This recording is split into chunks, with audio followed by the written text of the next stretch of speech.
불편합니다. 네. 아, 불편하나요? 네, 지금 좀 제가 낭심을 좀 가리고 있는 상황이라서. 되게 민감하신가 봐요. 아파 딱딱해. 네네. 우리가 많이 앞서 있구나라는 네. 것을 알 수 있는 전반전이었습니다. 그렇습니다. 그리고 사실 남태유와 이 황인범의 조합은 굉장히 수비적으로 불안하죠. 파나마 정도는 굉장히 아시안컵 수준에 맞는 팀이다. 네, 뭐 백패스 장면을 제외하면 그냥 그 앞에서 고만고만했던 것 같은데요. 특별히. 네, 우리가 전반전을 봤습니다. 와, 편안한 전반전이 아니었나라는 생각인데 오늘은 특별히 김한 기자 모시고 이 파나마전 전반전 리뷰를 한번 해보도록 하겠습니다. 네, 네. 굉장히 좀 친해 보입니다. 네. 네. 불편합니다. 네. 불편하나요? 네, 지금 좀 제가 낭심을 좀 가리고 있는 상황이라서. 되게 민감하신가 봐요. 그러니까 닿는 게 그렇게 썩 유쾌하지 아하, 않은 것 예. 같아서. 네. 그리고 얘가 지금 엉덩이가 별로 없네 타입이. 아파 딱딱해. 네네네. 좀 네. 아파 이상하다. 딱딱해. 이상해도 다 이상해. 이상해. 이상해. 하지마. 야. 네. 어쨌거나 너무 디테일한 설명은 예. 아니 그 느낌입니다 그냥. 네. 전반전의 총평을 얘기를 해보죠. 일단 기본적으로 우리가 직전에 했던 경기 우루과이보다는 훨씬 더 약한 상대이기 때문에 선수들이 전반적으로 플레이를 원하는 대로 했다. 마지막으로 전반 끝나기 전에 실점을 한 건 아쉽지만 원활하게 경기를 플레이했다는 느낌은 많았어요. 그러니까 기술적으로도 좀 측면에서 흔들다가 득점하는 골이 두 골이나 있었죠. 처음에는 황희찬, 그다음에 손흥민. 이제 어시스트. 측면에서 이제 어쨌든 네. 돌파가 됐고 볼 간수가 됐기 때문에 득점을 할 수가 있었는데 뭐 객관적인 개인적인 기술의 어떤 실력을 봤을 때는 우리가 많이 앞서 있구나라는 것을 알 수 있는 전반전이었습니다. 그렇습니다. 네. 그 전반전에 좀 눈에 띄었던 플레이어 2명, 3명 정도 꼽아주시죠. 저는 일단 4-1-4-1 포메이션을 4-1 들고 나와서 기성용이 이제 원볼런트였어요. 가운데 남인태희 황인범 남태희 조합 황인범. 자체가 좀 생소하잖아요. 신선하죠. 그죠? 네, 그리고 네. 우리나라가 4-1-4-1을 썼던 적이 거의 없죠. 대부분 이제 내려서서. 그리고 사실 남태유와 이 황인범의 조합은 굉장히 수비적으로 불안하죠. 그렇죠. 장점은 기성용도 사실 굉장히 수비형 미드필더라고 보기에는 조금 다른 부분이 있기 때문에 상대가 파나마니까 가능하다. 그렇죠. 피지컬적인 면이. 근데 이게 아시아권에서는 4-1-4-1이 전 필요하다고 항상 생각하거든요. 아니 굳이 미드필더를 2명 더 가지고 줄여서서 하면 그건 슈틸리케가 좋아하는 플레이들이죠. 낭비다. 낭비다. 인형. 거기에 4명 중앙 수비수가 낭심 4명이 딱딱해. 네. 엉덩이가 딱딱해. 예. 있을 필요 없다라고 생각이 되고 그렇기 때문에 오히려 공격적으로 올렸었는데 사실 우리나라의 공격형 미드필더로 분류될 만한 선수들이 많진 않아요. 이재성은 이제는 윙이고 그렇죠. 측면에서 윙으로 많이 많이 뛰고 뭐 구자철도 이제 과거에는 공격적인 미드필더였지만 이제 나이가 들면서 조금 내려오는 스타일로 바뀌었고 여러모로 봤을 때 황인범의 등장이 또 남태희의 재발견이 이런 포지션을 가능하게 했다라고 보이고 이걸 쓰려면 황인범 또는 남태희가 중용을 받을 수밖에 없죠. 그렇죠. 이런 플레이를 하려면. 그러니까 이제 사실 우리보다 조금 객관적 전력이 약한 팀을 상대로 주저앉는 팀을 상대로 힘으로 뭐 때려박는 것도 중요하지만 미드필더 라인에서 기술적으로 흔들 수 있는 선수들을 투입한다. 이런 걸 또 시험해보는 의미에서는 꽤 인상적인 모습이라고 볼 수가 있겠고 이 황인범과 남태희의 조합을 선택한 벤투 아무래도 이제 파나마의 전력을 좀 그래도 잘 파악했던 게 그렇죠. 아닌가라는 생각입니다. 네. 우루과이도 좋은 평가전이지만 아시안컵 대비로는 썩 좋은 평가전은 아닐 수가 있거든요. 왜냐하면 거기서 만날 수 있는 현실적인 팀들 초반에 만나야 될 팀들은 조금 낮은 팀들이기 때문에 그죠. 그 경기 때 우리가 많이 고전을 하잖아요. 다른 대회를 보면 네네. 뭐 애매한 팀들 만나가지고 막 비기고 무슨 쇼크다 뭐 이런 얘기를 하는데 그거를 없애려면 파나마 정도는 굉장히 아시안컵 수준에 맞는 팀이다. 우리가 이런 걸 좀 압도했을 때 어떻게 쉽게 이기는지 이런 걸 좀 공부할 수 있는 경기라고 생각이 되고 뭐 파나마가 조금 더 잘해줬으면 좋겠다는 생각도 들지만 어쨌든 그걸 뚫어내는 것도 우리의 몫이니까요. 네. 후반전은 볼 필요가 있겠습니다. 뭐 파나마다에서 잠깐 말씀을 드리면 지난번 월드컵에서 처음 진출했고 첫 골을 잉글랜드 상대로 득점을 하면서 그때 뭐 팬들 울고 네. 굉장히 우리한테 다른 월드컵의 즐거움을 줬던 그렇죠. 팀이잖아요. 그래서 국제 무대에서는 그렇게 이제 두각을 아시다시피 나타내는 팀은 아니었습니다. 네. 그렇기 때문에 우루과이와 비교했을 때는 전력이 뭐 다섯수 정도 아래에 있다. 많이 아래에 있죠. 이렇게 봐도 무방할 것 같습니다. 득점한 선수들에 대해서 얘기를 좀 해볼까요? 일단은 박주호 선수가 득점에 성공을 했습니다. 네.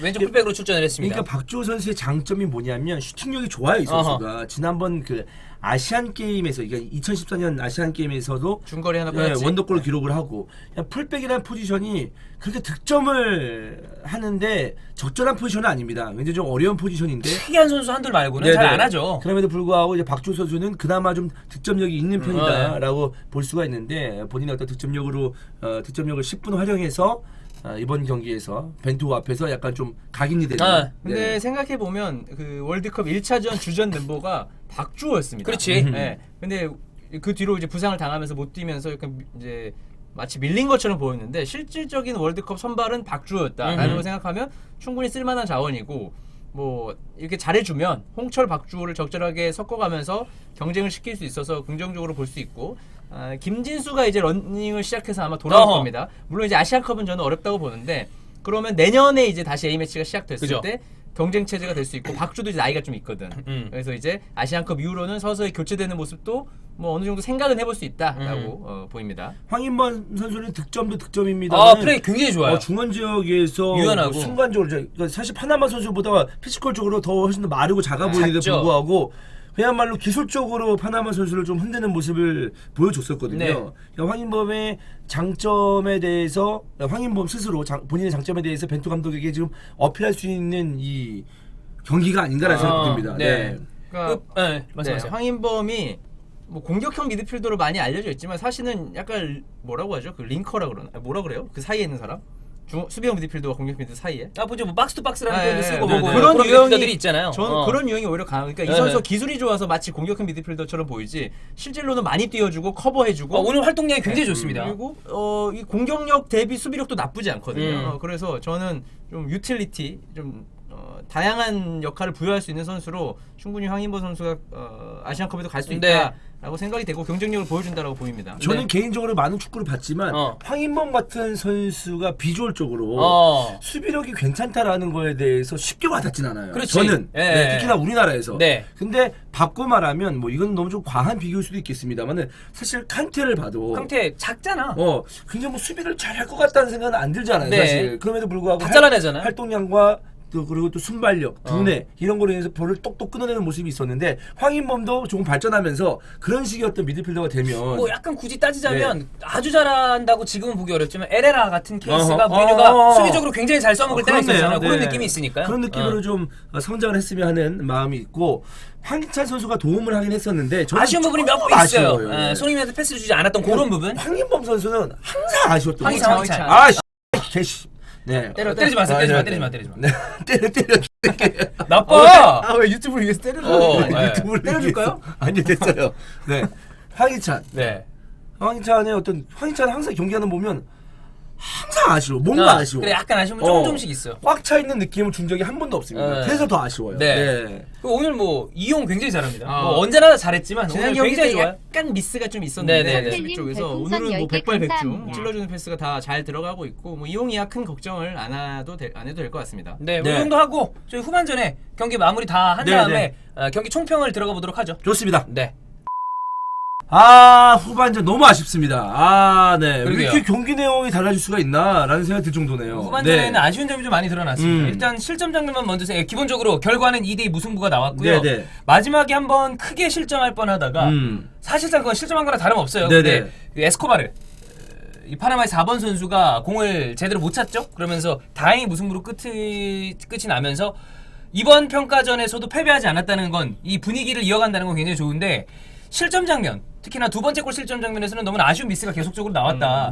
조윤우의 미스, 그다음에 남태희의 미스가 좀 연속적으로 나왔어요. 그 순간이 파나마가 압박을 전반전보다 훨씬 강하게 하던 순간이었는데 잘 풀어 나오는 듯이 하다가 결국 공이 골키퍼한테 갔고 그 킥부터 시작돼서 킥도 짧았고 그것 때문에 이제 남태희가 어렵게 공을 따내면서 막 뒤로 빼는 과정에서 미스가 나왔고 이거는 뭐 누구 한 명을 탓하기보다는 전반적으로 그때부터 불안함이 있었어요. 압박을 들어가는데 그 간신히 발끝에 걸려서 빌드업하는 거 있잖아요. 물론 그게 빠르게 나오면 좋은 거지만 조금 그걸로는 부족하죠. 그래서 그 부분에 실수가 나왔습니다. 저는 기본적으로 이제 파나마가 어찌되어도 좀 안정적인 선택을 하면서 수비를 했다가 후반전에 좀 달라진 모습을 보여줬잖아요. 전방 압박도 많이 하고. 근데 또 한 후반 초반이 지나가고 있는 시점부터는 또 우리 분위기로 왔어요. 잠깐 왔었죠. 그 와중에 우리가 좀 슈팅이 좀 많이 없었다는 점, 그리고 또 슈팅 기회가 있었는데 좀 비슷하지도 않았다는 그런 점들이 좀 아쉬운 부분이고 그 와중에 좀 오늘 좀 얘기할 선수는 손흥민 선수입니다. 소니가 네. 공격적으로 그러니까 우리가 흔히 얘기하는 손흥민의 안 되는 날의 전형.